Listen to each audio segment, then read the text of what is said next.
واش كاينه شي حاجه سميتها الام السامه؟ السلام عليكم، انا كوتش منير. صعيب نعترفوا بها، ولكن كاينه الام السامه، وهذا الشيء ماشي نقص من القيمه ديالها، ولكن اعتراف بان حتى الام يمكن لها تجرح، توجع وتخلق جروح ما كتشافاش بسهوله، خصوصا في الصغر ديالنا.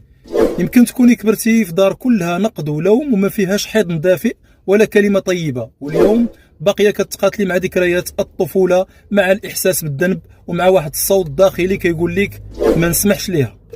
ولكن راه ممكن تشافي، ممكن تحمي راسك، ممكن تبني السلام مع الماضي باش تعرفي كيفاش تعاملي مع الام السامه وكيفاش تبداي طريق التعافي من جروح الطفوله. جاوبي على هذا السؤال: شحال من مره سكتي باش ما تجرحيهاش، ولكن انت اللي تجرحتي.